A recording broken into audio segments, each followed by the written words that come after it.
Well, welcome. Joanne Williams here for Anxiety Simplified podcast.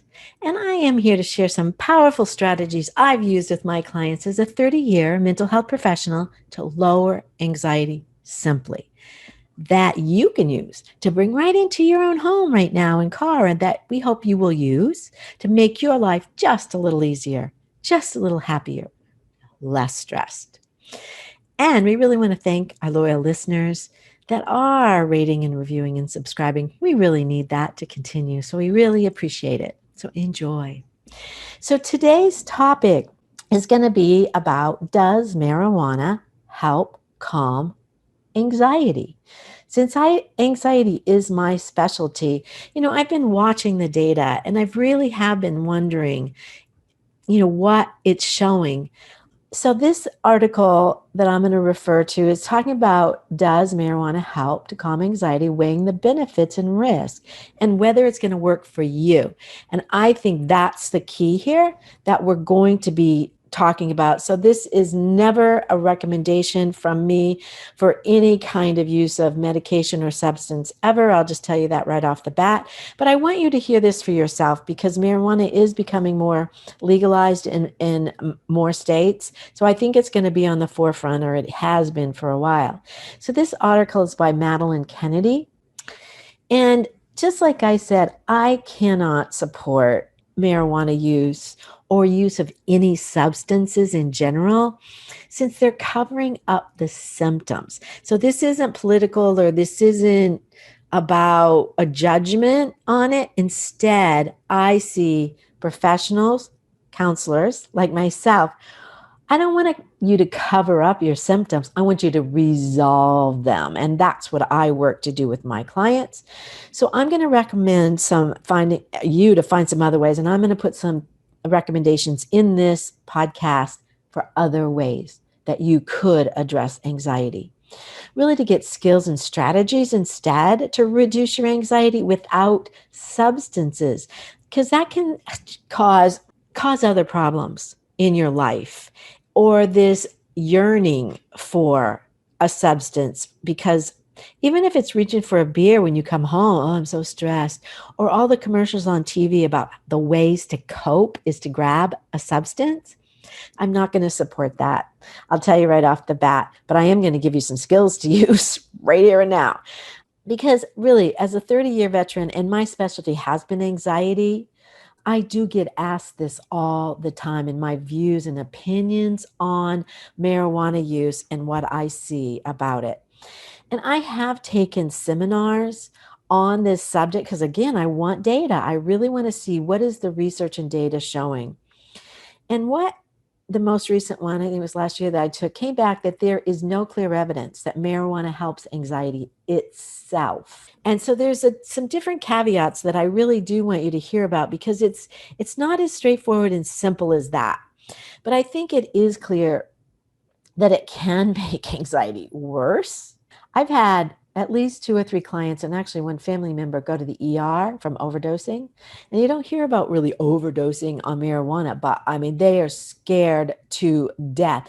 These things are happening in their body they don't know what to do with, and they're afraid they're going to die.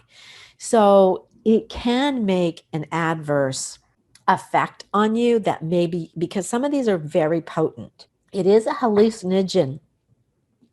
Marijuana, the THC, is a hallucinogen and can make you see things or hear things, like the pink elephants on the wall kind of thing, that are not normal, or go on what's called a trip that can scare somebody or create paranoia.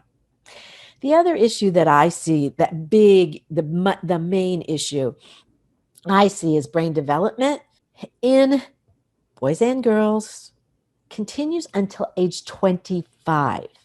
And I don't think a lot of people even know that. And I think that's really important to think about. Young kids, if you're listening to this, or parents of young kids, oh, they're just smoking a little marijuana and they're, no, it's not just that. It has an effect on your brain.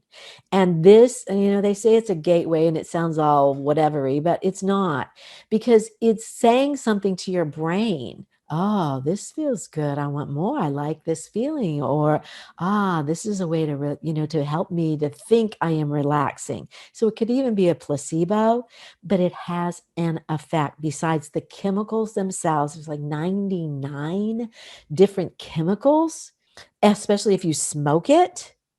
And again, you've got lung issues. You've heard about the vaping, so I hope people are not doing that. This can cause medical issues. But any substance can have effect on your brain and can be detrimental. I want to go into this article by Madeline Kennedy that she really is looking at, can it help anxiety? And so we're going to kind of do a little bit of the research, but she starts right off the bat that there is evidence that CBD compounds. So there's two compounds, the CBD and the THC. The THC is what's the psycho hallucinogen. So there is a difference in those, and that's what people don't seem to get. Even as they buy CBD, if it's full spectrum, has THC in it. So that can have a different effect on your brain. So she starts out, there's evidence that CBD, a compound in marijuana, may help treat some anxiety disorders, though the research is limited. And then she goes on, though many people report smoking weed, she calls it, to treat anxiety. The drug could actually make anxiety symptoms worse for some people. And I think that's the hard part. All we're getting is anecdotal, we call it, which is the start of research. I mean, that's why we find out about most drugs, or herbs in nature, and it goes into a drug. So this isn't nothing, but there's just not enough research. So I hope there's going to be, so that you can find exact, because there's strains of marijuana. So there may be different strains that absolutely help people sleep, calm down. And they say there are, but again, how do we know for sure? And what is the amount? That always gets me. What is the amount? Because if you're not getting what we call a standardized dose of anything, herbal, whatever, any medicine, even vitamins when you buy them, that you really should find one that has standardized dosing, because that means you're getting the same amount in each pill, let's call it. The same for marijuana. I don't know this for sure, but I don't see that that's happening, especially if you're smoking it. How do you know? And how do you know what else is in there? Are there pesticides? What is the source? So there's just too many unknowns. And, again, the research is scarce. How marijuana can affect anxiety symptoms like irritability, muscle tension, excessive worry. For some people, it actually may increase their anxiety, she says. And there are some experts we're going to go through that know so far about how the chemicals in marijuana affect the brain and why they may help or make it worse. So there are two main chemicals, like I just said, the THC and the CBD, both attached to certain receptors in the brain, which trigger the various sensations that you feel. The THC is the chemical that produces the high and experience, during smoking or ingestion of any kind, while the CBD has a much more subtle, non-intoxicating effect. So again, you need to know this difference between these two as you look into this for yourself. Though some states have legalized marijuana, there are still restrictions on the federal level. Some states have done it, but it's still illegal on the federal level, which is placing limits on research in medical facilities. So if it's a federal offense, so that's part of the problem. And there's limited scientific proof that marijuana can alleviate anxiety, but that hasn't stopped people from using the drug to see if it does, or some people I think do, but we don't know if it's placebo, that it just think it does because it does do something to our brain. So we don't know.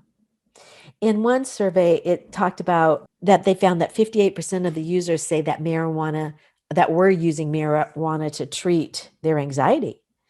And then in a smaller 2012, two-thirds of college students with high social anxiety report that they smoke marijuana to help cope. And I'm going to say something about some of these types of anxiety as we go through this. Social anxiety is when you go into a social situation and can be small, not just a large crowd of people, but more intimate, where there may be some pressure on you to perform, or if you say something, you're going to feel like they're going to think you're stupid and kind of reject you. That's social anxiety. And think about this. If you use any kind of substance for going in before a party or going to meet a small group, a dinner party or whatever, you might have a couple drinks to let down the feeling. And alcohol does do that. And what we know, it inhibits you. So that's why you can be a little freer with what you say and not caring so much. Where marijuana may do that for some people, but it also make you be looking around a little bit more and enhance that people are looking at you, because it can. Again, the THC can make you more paranoid. So social situations, I could see why they could try it, because why not learn some skills instead? I'll give you one right now. When you get into a social situation, start focusing on that person you're going to be talking to right now. Ask them questions. Be interested in them. Oh, really? I haven't ever thought about it like that. Have you ever thought about blank? And so put the attention on them. Everybody loves to talk about themselves, and somebody interested in them. Oh, yeah. So they want to talk about themselves. So put the focus there. That will get you. A lot of times, this is what we call icebreakers. You just need something to get you over that first initial conversation, to even see if you want to have a conversation with them. So just use that, focus on them. And she goes on, given the lack of scientific research, it's unclear that chemicals in the marijuana plant may help with anxiety, whether it is THC, CBD, or a combination, or something else, 99 chemicals, something else in it. There's been, since about 2050, 40 preliminary studies on CBD found that this chemical may play a role in helping. The researchers say that they found encouraging preliminary results, that a concentrated, how much is that, dose of CBD oil, when taken regularly, there again, you've got to keep doing this, and how much is the dose, could be an effective treatment for a host of anxiety disorders. So I'm just going to go into a couple of these. So generalized anxiety is about kind of generalized anxiety in a lot of different sources. You just kind of feel like you're overwhelmed a little bit in so many situations because you're feeling anxious and worried in normal parts of your life.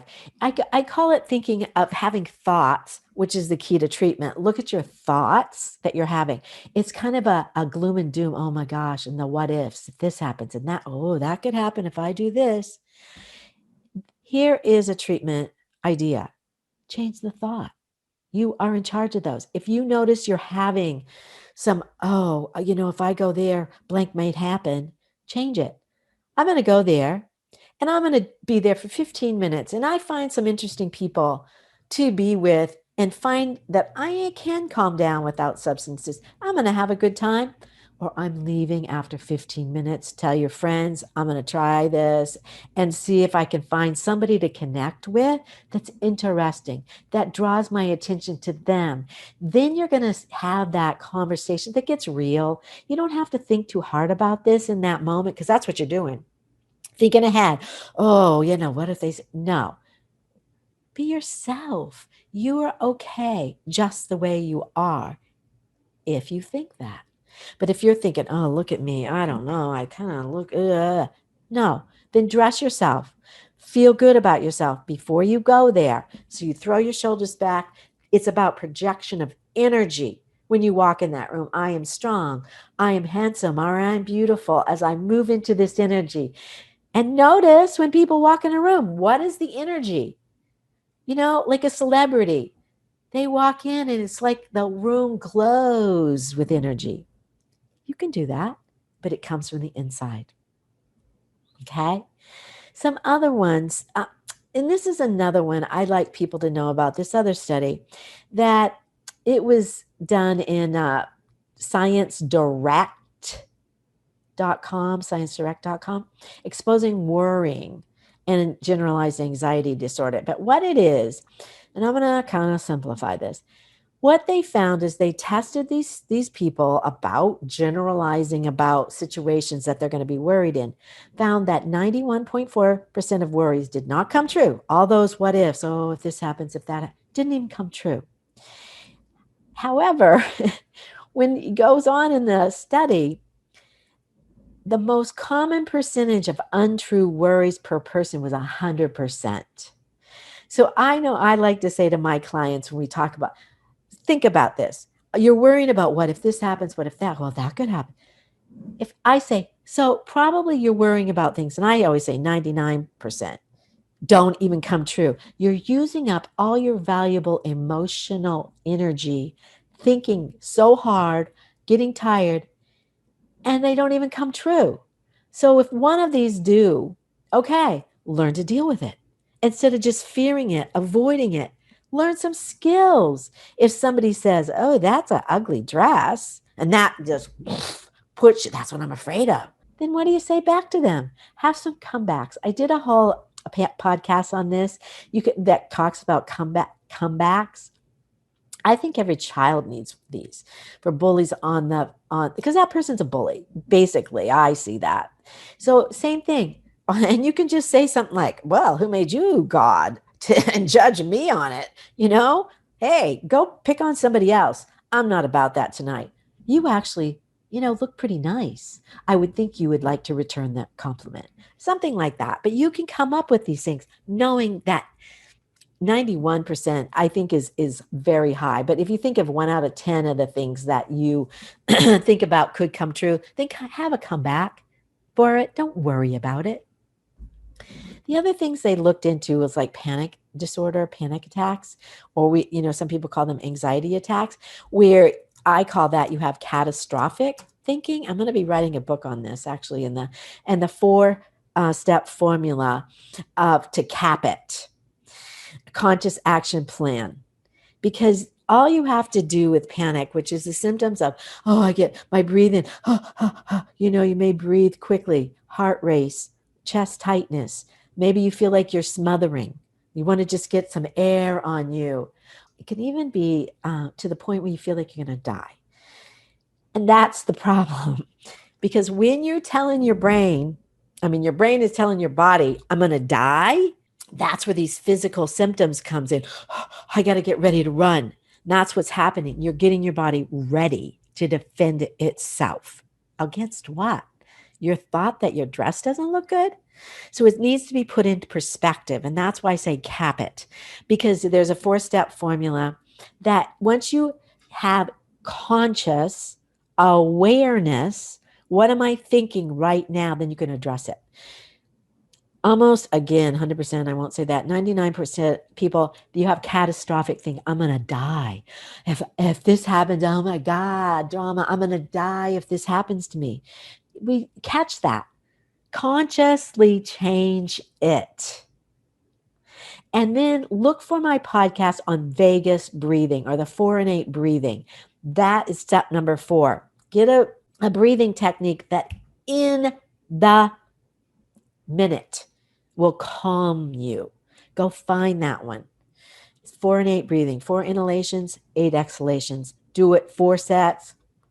Immediately calm you with a calming chemical sent right into your system and stimulates the vagus nerve with this acetylcholine, instantly calming.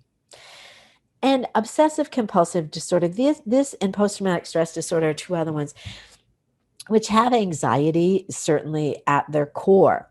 However, obsessive compulsive can be different. It actually can be, in post-traumatic stress disorder, can be actually brain disorders or brain injuries or genetics for obsessive compulsive, and actually may need some real attention and really more intensified work with it. So I'm not going to really go into those, but that can certainly have anxiety. And post-traumatic stress disorder is when you get triggered, and it can be a smell, it can be seeing somebody that maybe hurt you or looks like somebody, and it triggers this anxiety response, much like a panic attack. And so you may want to run away, or you feel your heart, it's getting ready to fight. So these need more intensive treatment. Marijuana, I would think, for both of these, and again, I'm not saying this, that I've done the research, I think can make them worse. So, more entrenched anxiety issues, I think you need to find solutions outside of substances. Post traumatic stress disorder, if you think about a war veteran coming home, you think about them going to a bar, drinking to destructive behavior. They want to fight, they're angry, kind of thing. So, how is that going to help their anxiety?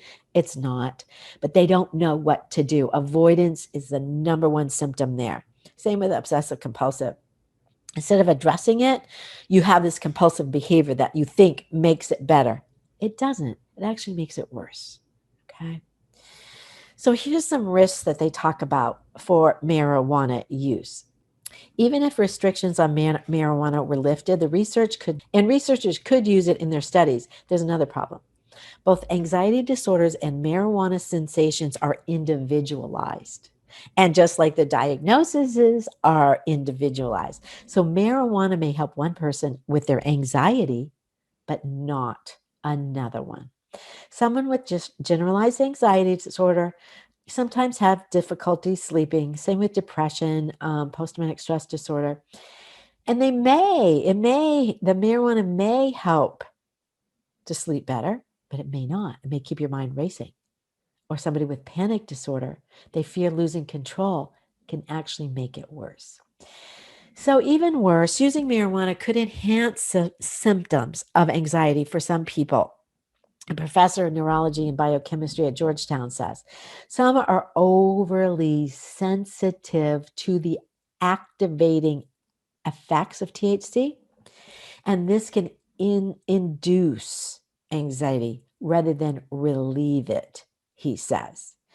Some research in 2020 found that high potency cannabis may actually increase the risk of anxiety associated with anxiety use. And that's what I'm going to say. I'm from the 60s and 70s where we grew it, we smoked it, we did use marijuana. And it wasn't a big deal, but it was not as potent, I am told, because I don't know what happened. If they've concentrated, if they've made it better, I don't know if they're using different chemicals to grow it, but I am told it is 10, 20 times stronger. So that may be part of what he found in this study, that it's higher potency. So then there is a chance to smoking marijuana. But smoking, think about this for your lungs. How can that ever be good to smoke? We know what cigarettes do to us. How can smoking ever be good for us? But he's saying won't reduce or enhance anxiety at all. That you're doing this and you're hurting your lungs and it may not even help you. And that was the case of college students that were surveyed in 2012 who said they did not see a significant change in their anxiety after smoking. And then let's go into the possible side effects. Even if marijuana does help your anxiety, it comes with risks for your physical health, impaired motor coordination and control driving. Think about this, or walking. And it seems like everything's a big joke, when you're just kind of giggly and all that. It's just like drinking. You don't have the same quickness to respond. And this can be problematic while driving or engaging in tasks like driving heavy machinery that does require fine motor skills or coordination. So this other things could affect. Using marijuana is also found to cause short-term memory loss in people who start smoking young in their teen years. That brain effect can affect your short-term memory. And you kind of, I mean, it's not a joke, but you know how you see people kind of like, oh, hey, man, it's kind of a slowed down brain too. And it doesn't even know how the long-term effects on memory. There was a 2008 review that found evidence that smoking marijuana can increase the risk of heart issues like irregular heartbeat, particularly in older age groups. Though this may be a consequence of the act of smoking, not related to what you're smoking. So smoking itself can be the issue here. So there's just too many variables here to give anything clear. And this article I'm talking about was medically reviewed by Dr. Avano, and he is a certified psychiatrist in addiction psychiatry by the American Board of Psychiatry and Neurology at NYC. Oh, he's a psychiatrist in New York City.